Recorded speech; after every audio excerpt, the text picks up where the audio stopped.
Wasabi guys, coming back at you all with another video. And unfortunately, we have to talk about some serious shit here. And it is the extreme price gouging of these online retailers.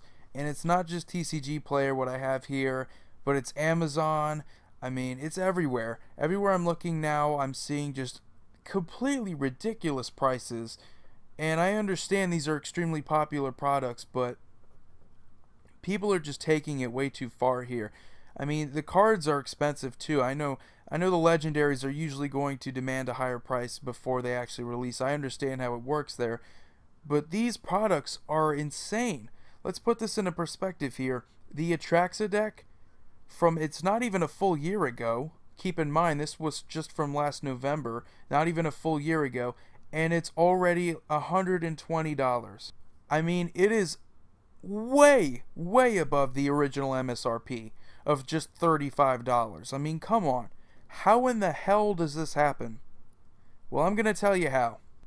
It is ever since they've done the foil legendaries for Commander products now, the demand for them has gone up significantly. I have no idea why that is, but it just happened. I don't know if it's necessarily just that or the fact that the decks have become more interesting and powerful now.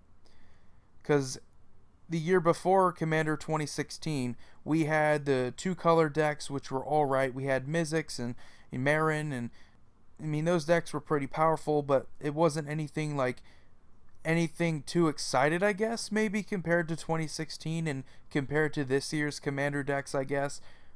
But I just don't know. I guess it's the whole mentality. I guess people just like shiny cards, and I think that's really what it is. Because look at the Dragon deck here on TCG Player. It's the most expensive deck selling, and it's almost $60 here. I mean, what the hell? This is absolutely ridiculous. It's $25 above the original MSRP, and it hasn't even released yet. Well, I could tell you right off the bat, the deck's not worth $60. It's not worth it. The reprints aren't there. The deck itself, you're just buying it for the legendaries, the foil commanders, the Dragon, Ramos, and Okagachi. That's the only reason why you're going to buy this deck. And to be honest, the lands aren't there, the artifact ramp isn't there, the mana fixing isn't there, the card draw isn't there. There's just not a whole lot there except for the legendary dragons, and that's about it. So if you feel confident enough to waste $60 just for the legendaries, because that's really where the value is going to be here, then go for it. But that's not the only thing here. The vampire deck is $50. I wouldn't say it's worth $15 over MSRP. I mean, that's just ridiculous. I mean, come on.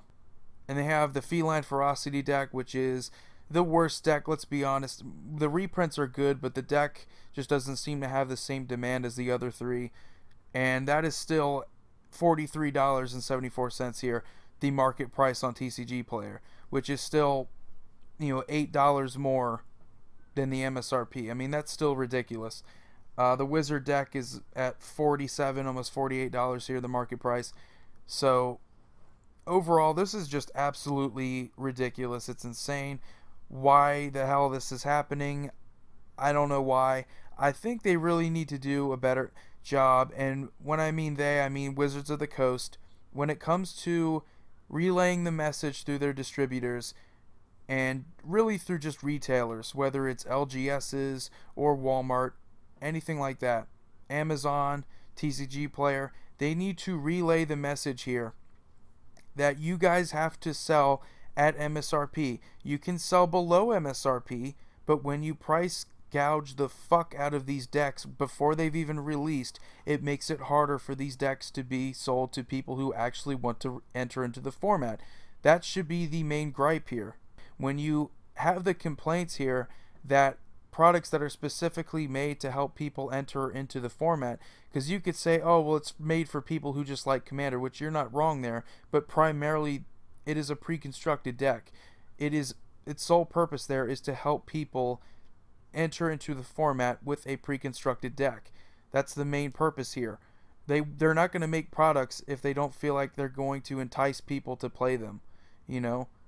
They need a new player presence in this format, so they're getting it too.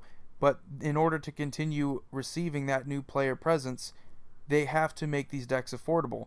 The best way to do that is to relay the message that if you sell these decks above MSRP, let's say if you sell them $10 or more above MSRP, you are not allowed to sell our products anymore. And that's fair enough, because I understand people, they try to squeeze as much as they can. They try to make as much money off of these decks as they can because they sell like hotcakes. They're incredibly popular now. The only problem is they usually sell out pretty quickly. So retailers take advantage of that, and they're price gouging the shit out of them now. And new players who play on a budget, it's harder for them to get these. I understand these are very good cards. They have some really awesome commander options now that are all in foil. So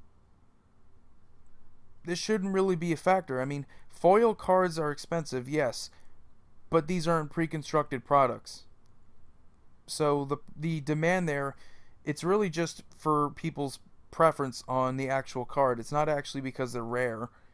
It's just because a lot of people like foil cards. It's just preference there. But I don't know. I mean, this is really concerning, especially when you consider that this is actually their best product. In terms of value, in terms of playability, this is their best product. They have booster boxes and people buy that, you know, they draft, but a lot of people, they're concerned about the EV of those. So when you look at the EV of a commander deck and you see, oh wow, look, all the MSRP here, it's $35. The actual estimated value, if you add up the commons and the bulk and, you know, the rares, the legendaries, everything, it's like 3 times the MSRP. So your value is there in these products. The only question here is, are they going to be willing to print more of them?